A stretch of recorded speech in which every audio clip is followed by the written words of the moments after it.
Vamos lá, então, para o nosso segundo capítulo do livro Princípios da Terapia Comportamental Dialética em Ação. Então, vamos começar colocando aqui os slides para a gente acompanhar. Então, vamos lá para o capítulo 2, né? O capítulo onde a gente vai falar sobre os 3 paradigmas da DBT, né? Então, a gente vai começar apresentando esses 3 paradigmas, fazendo uma breve introdução, para que a gente possa passar nos próximos capítulos, um capítulo por vez em cada paradigma, afinal, eles são bem complexos e os capítulos são um pouquinho longos até. Bom, o Swenson começa contando, né, que ele estava assistindo um jogo de hóquei, e um jogador em particular chamou a atenção dele. Ele percebeu que esse jogador ele tinha um domínio técnico, um senso elevado de consciência e ele podia se mover em qualquer direção. Então, ele tinha um conjunto de habilidades técnicas, uma maior consciência do que estava acontecendo e também a capacidade de improvisação. Era como se ele pudesse se mover rapidamente, com habilidade, e improvisar quando fosse preciso, né? Então, o Swenson considera que essas 3 qualidades, né, o conjunto de habilidades técnicas, a maior consciência e a capacidade de improvisação, que elas são qualidades que são parte do trabalho de qualquer pessoa com alto desempenho.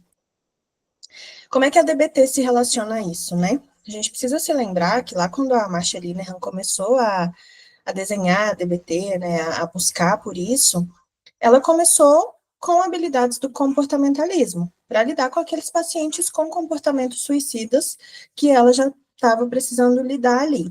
Daí, a gente tem, então, o paradigma da mudança, né? Mudança de comportamento. Então, vamos começar a falar sobre mudança.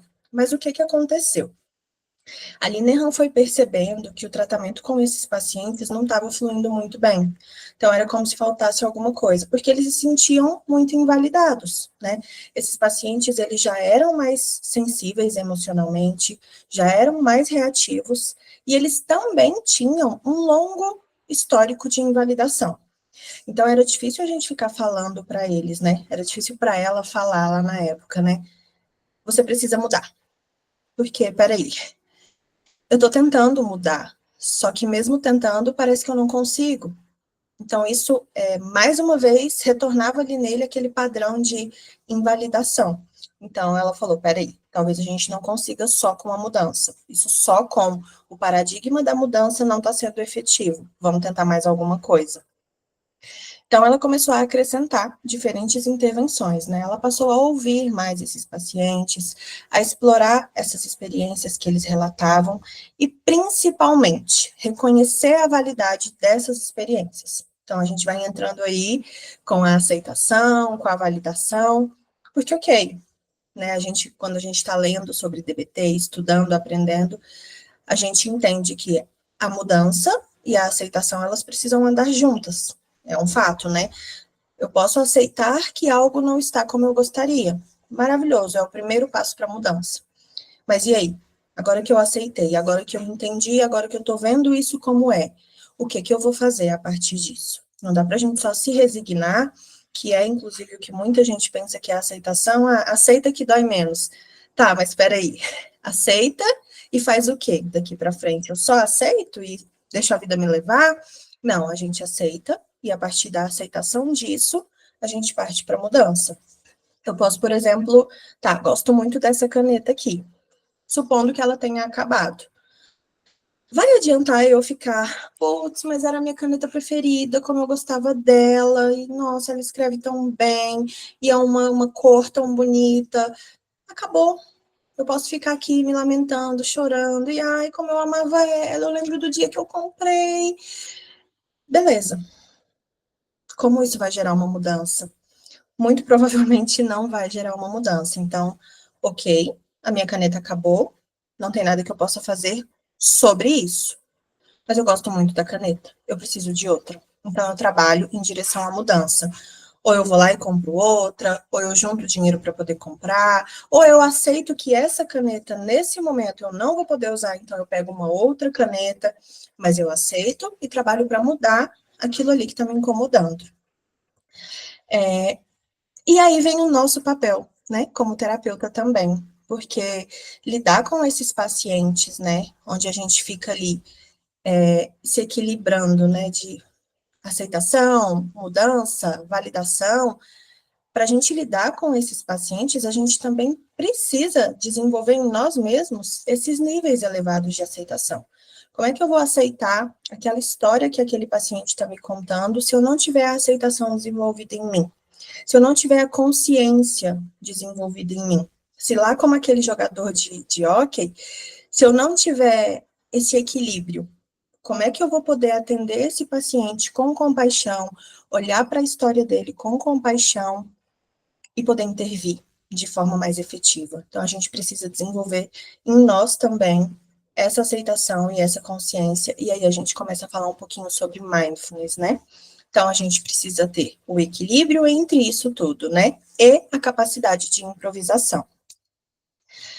Como é que cada paradigma, né, deu origem a conjuntos particulares de estratégias? Ou melhor, cada paradigma deu origem a conjuntos particulares. Que conjuntos são esses e como que isso aconteceu? Então, do paradigma da mudança, a gente tem as estratégias de solução de problemas. Do paradigma da aceitação, a gente tem as estratégias de validação. E do paradigma dialético, a gente tem as estratégias dialéticas.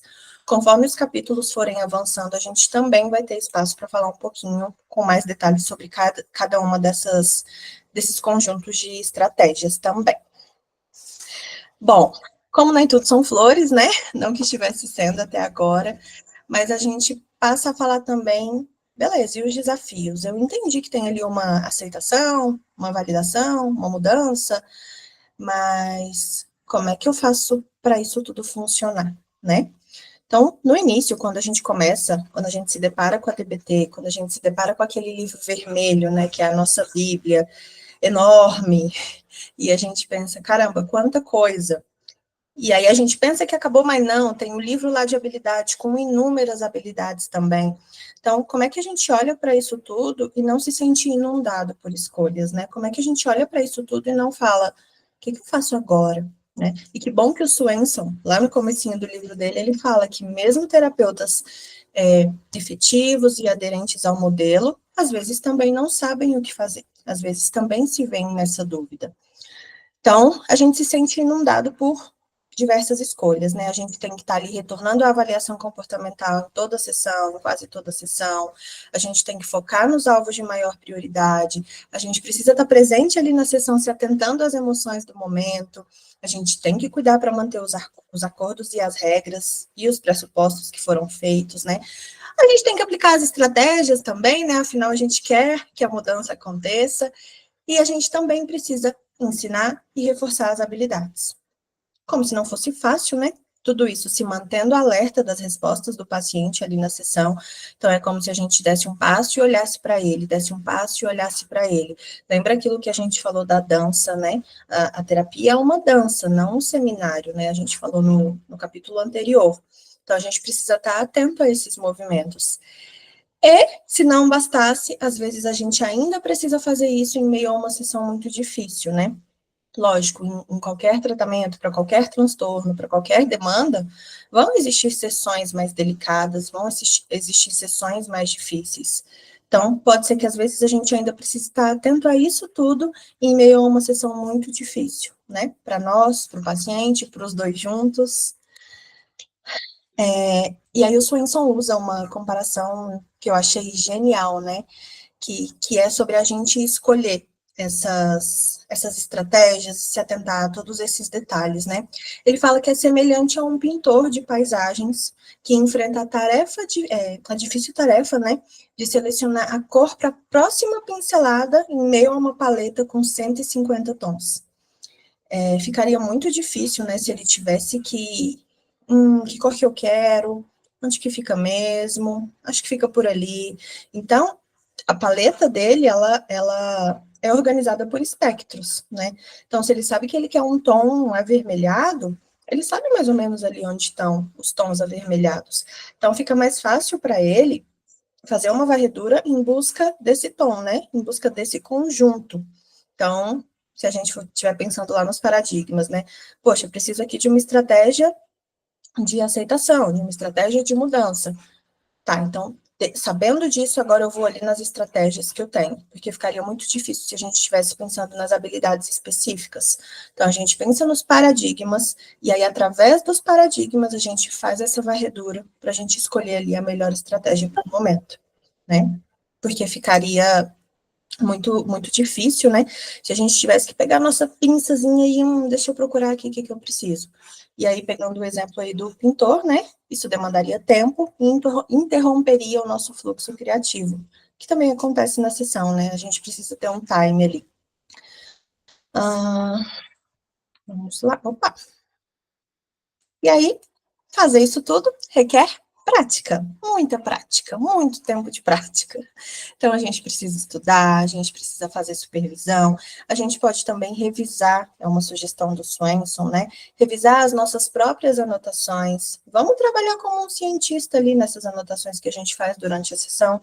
Vamos olhar para essa sessão que já aconteceu e vamos pensar, será que daria para eu ter feito algo diferente? Como eu posso fazer melhor da próxima vez? Fazer essa autoavaliação, mesmo depois que já tenha passado, vai ajudando a gente a tornar essa prática mais efetiva, né? Então, essa prática se torna mais intuitiva e automática, e aí a gente consegue navegar por essas sessões com mais intuição, velocidade, movimento e fluxo. Partimos, então, para um exemplo de caso de um tratamento baseado nesses princípios que a gente está falando. A gente tem a paciente Tracy, que após uma avaliação, a concordância sobre as metas, o compromisso inicial com os alvos, começou-se o tratamento, então. Lembrando que pré-tratamento já é tratamento. Então, esse tratamento já está acontecendo.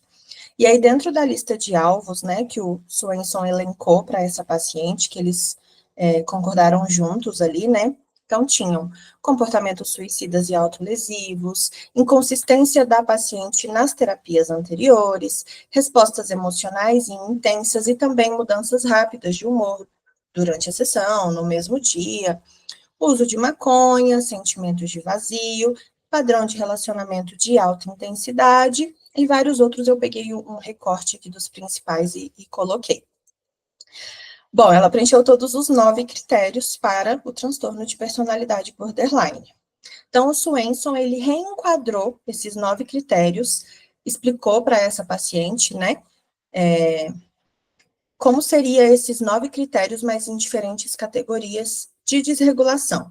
Isso ajuda o paciente a entender melhor e a ter uma visão mais ampla, né? Porque quando a gente fala, são 9 critérios, tá, tudo bem, mas isso é um pouco vago. Como é que isso está afetando minha vida, de fato, né? Que, sentimento de vazio. Tá, eu sei que eu tenho um sentimento de vazio, mas e é isso aí eu já sei. Quando a gente coloca isso em termos de desregulação, fica mais fácil para o paciente entender. Então, essas 5 categorias de desregulação são emocional, interpessoal, comportamental, cognitiva e do self. Então, ele psicoeduca ali a paciente sobre essas 5 categorias, e aí eles vão avançando no tratamento. Logo que ele comunicou isso para ela, ela se sentiu mais esperançosa, mas logo isso desapareceu.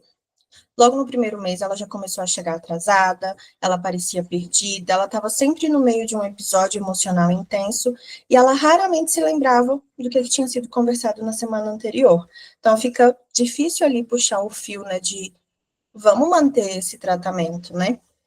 E aí ele começou, né, nas sessões ouvindo ela, atento às palavras dela, à história, ao tom de voz, à postura corporal, às expressões faciais, intervindo dentro do paradigma da aceitação. Então, quando ele tá, e também mindfulness, né? Mindfulness. Ele estava ali atento a tudo aquilo, ele estava aceitando tudo que ela estava dizendo, ele estava validando o que era digno de ser validado, e ele também estava consciente, porque ele estava ali em mindfulness, né? Ele usou os 3 primeiros níveis de validação, que é estar alerta e desperto, refletindo sobre os comentários de volta para ela e articulando o inarticulado. Também teremos mais detalhes disso mais à frente.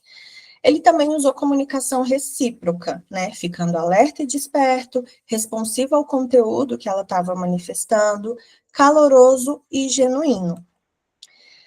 Bom, ele começou a perceber nele mesmo uma urgência também, né? No meio daquela sessão. Então, Ele se voltou ao mindfulness, aceitando aquela realidade como ela era, e também usando habilidades centrais de mindfulness, né? Ele usou as habilidades de observar e de fazer uma coisa de cada vez. Porque quando surge essa urgência, né, em nós terapeutas, no meio da sessão, é como se nossa cabeça tivesse saindo um monte de bolinha de preciso intervir nisso, preciso aquilo, e olha o que ela falou, e meu Deus, e como eu faço? Então, peraí, vamos fazer uma coisa de cada vez, porque talvez eu não esteja nessa sessão se eu estiver pensando nessa quantidade de coisas, talvez eu não esteja ouvindo o que ela quer me comunicar. E aí ele percebeu que a sessão tinha cerca de 45 segundos e a desregulação emocional já estava presente ali na sala, e o atraso, né, que ela já tinha se atrasado para a terapia, também era um comportamento que interferia na terapia. Ou seja, tínhamos um caos ali, algo precisava ser feito, né? E aí a dialética, né, ele cita que a dialética foi ficar no paradigma da aceitação ou pressionar por mudanças no paradigma da dialética. Na aceitação, ele poderia continuar validando e talvez isso ajudasse ela a se regular. Na mudança, ele poderia pedir o cartão diário, mudar de direção, e ele disse que isso pareceu que seria como pedir a uma vítima de um acidente de carro que saísse de carro, que na sala de emergência pedisse para essa paciente as suas informações de seguro. Então, olha como era delicado avançar nesse polo da mudança, né? Era como se ela tivesse ali ferida, exposta, e ele falasse, tá, mas me dá aí o cartão diário. Só que, por outro lado, se ele não perguntasse, ele poderia estar tratando essa paciente como frágil, que também é um dos pressupostos que a gente tem na DBT, que é não fragilizar o paciente, né? E poderia reforçar um comportamento disfuncional desse comportamento, um padrão disfuncional, né, desse comportamento dependente do humor, que ela apresentava com bastante frequência, né? Bom, ele decidiu, então, interromper, pediu o cartão, e como era esperado, ela se sentiu como se ele tivesse jogado um balde de água fria nela. Ela parecia magoada, com raiva, se recusou a falar. Depois de um tempo, ele disse para ela que lamentava e lembrou a ela que na DBT a gente precisava definir uma agenda para a sessão se a gente quisesse mudar a vida dela, né? Ela ficou calada, vários minutos se passaram, e ele perguntou novamente para ela se ela poderia expressar alguma reação em relação ao que ele havia feito, né? E ele sentiu que eles estavam em uma encruzilhada, e de fato estavam, né? Eles não estavam ali mais numa dança, né? Tava cada um puxando uma corda de um lado e não estava saindo uma coisa muito legal dali. E aí ele teve um insight, né? Ele falou, poxa, acho que eu não tenho certeza do que está acontecendo aqui e também não sei o que eu faço a seguir. Mas será que isso aqui que está acontecendo não é novidade para ela? Será que é exatamente assim que acontece nos relacionamentos que ela tem? Então, ele se afastou um pouquinho da mudança e passou para a aceitação, para o cuidado de, deixa eu dar uma olhadinha para isso aqui, peraí, talvez ela já tenha lidado com isso antes, eu não, mas talvez ela já tenha lidado com isso antes. Bom, e aí ele falou para ela, né, Tracy, acho que foi um pouco desajeitada a maneira como eu te interrompi, mas eu gostaria de saber se isso acontece com você às vezes e gostaria de saber se nós dois podemos aprender algo com isso que nos ajude. Então, revisando o que ele fez até aqui, né? Ele começou a sessão no paradigma da aceitação, ouvindo ela, se atentando à história, observando as expressões corporais. Aí ele passou para o paradigma da mudança, pressionando ela sobre o cartão diário. Ele voltou para a aceitação enquanto ela estava ali manifestando a raiva dela. E aí ele se sentiu travado, mudou para o paradigma dialético, destacou a oposição que estava acontecendo ali e tentou buscar a síntese, né? Quando ele fala aqui para ela, será que isso já aconteceu com você? Será que a gente pode aprender algo com isso? Isso é tentar encontrar ali essa síntese. Bom, essa mudança, né, a introdução desse paradigma dialético acabou com esse impasse, e aí ele conta que a Tracy gritou, né, você é um desajeitado na melhor das hipóteses. Então, ele explicou para ela sobre o cartão, eles passaram a discutir sobre isso, e, enfim, eles estavam de volta a uma agenda orientada para a mudança, usando orientação e renovação do compromisso. Então, era como se a sessão pudesse continuar de forma mais efetiva, né, a partir dali. E aí ele, breve curiosidade, né? Ele conta aqui que, pelas contas dele, nesses primeiros minutinhos, ele usou cerca de 13 estratégias de tratamento. 13 estratégias, é bastante coisa para poucos minutos. Mas que a consciência dele não estava focada nessas inúmeras estratégias, estava focada nos paradigmas. Então, ele pensou, bom, eu começo com a aceitação, eu passei para a mudança, eu volto para a aceitação, eu vou para a dialética, eu volto para a mudança. E enquanto ele vai fazendo isso conscientemente, ele consegue, dentro de cada um desses paradigmas, recrutar as estratégias pertinentes para cada um daqueles momentos. Porque pensa se a gente tivesse que ficar com uma listinha de estratégias. Seria muito difícil. Então, a gente fica ali em mente com os paradigmas e aí a gente vai trazendo as estratégias que são mais efetivas para aquele momento. E aí ele fala, né, que alternar entre esses três paradigmas, em vez de considerar todas as estratégias e habilidades, é uma forma mais eficaz de navegar na sessão. Então, eles reconheceram que eles estavam presos, né, mas eles também queriam manter o movimento. Então, eles tentaram reconhecer a validade tanto no que ele havia feito, quanto na resposta dela, né? Então, ele usou uma estratégia de fazer dos limões uma limonada. Então, peraí, eu acho que eu fui um pouco desajeitado, mas será que você já passou por isso antes? E agora? O que a gente pode fazer? Né? Então, ele usou uma estratégia dialética. Bom, o Swenson termina o capítulo com uma coisa que é praticamente ouro para a gente, né? Porque ele deixa ali uma listinha de fatores que ele mantém em mente quando ele passa por uma sessão de DBT. E eu recomendo que a gente também mantenha isso em mente. Vamos imprimir, eu sou muito de papel, né? Então, vamos imprimir, vamos deixar pregado na nossa frente e vamos estar sempre consultando aquilo. Então, vamos passar aqui tópico por tópico, né? Então, o que a gente precisa considerar quando a gente está passando por uma sessão?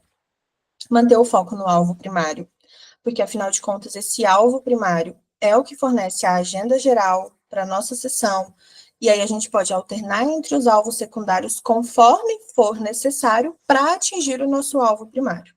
Então, resumindo, manter o foco no alvo primário. Alvo esse que a gente descobre quando a gente está fazendo as avaliações comportamentais, quando a gente está fazendo a formulação de caso, então a gente já estabelece ali os nossos alvos. A gente também precisa se permanecer alerta para a presença de emoções que estão ativas, porque na DBT a gente usa essa desregulação emocional como base do tratamento, então a gente precisa estar alerta para isso. Ele fala também para a gente manter as intervenções de forma consistente com as diretrizes da DBT, então a gente precisa ter em mente a teoria biosocial, os acordos do terapeuta, os pressupostos sobre os pacientes e sobre a terapia, e os estágios do tratamento que aquele paciente está. Ele fala também para a gente usar as estratégias estruturais para direcionar a nossa sessão.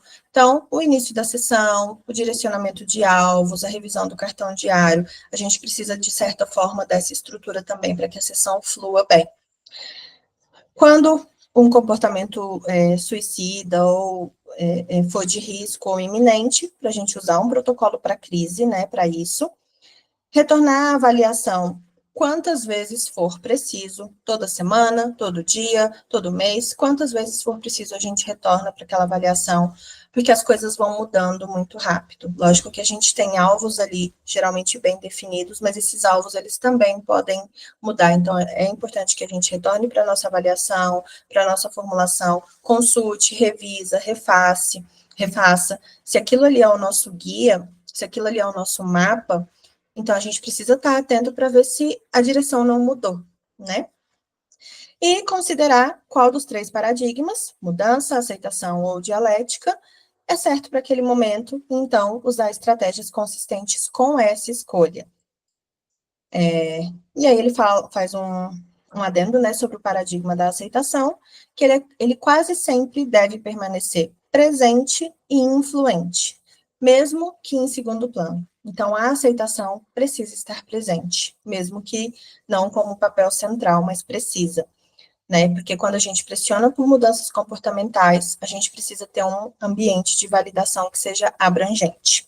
Esses pacientes, eles já foram invalidados a vida toda, eles continuam a ser invalidados, mesmo quando eles vêm para a terapia, até que eles consigam deixar as coisas mais claras, né? E a vida dele não acontece só na terapia. Por mais que a gente valide, a gente acaba também validando o que é válido e invalidando o que é inválido. Então, a gente precisa proporcionar esse ambiente de validação para eles. Não uma validação é torto e à direita, né? A gente vai validar o que é válido. O que não é válido, a gente precisa invalidar e comunicar para ele e ajudar ele a chegar na mudança.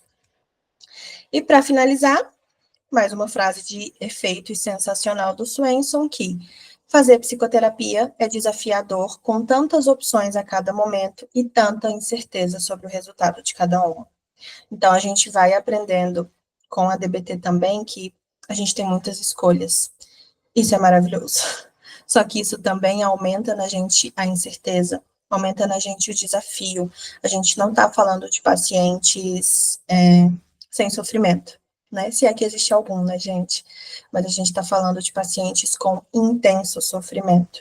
Então, é muito desafiador que a gente consiga fazer essas escolhas.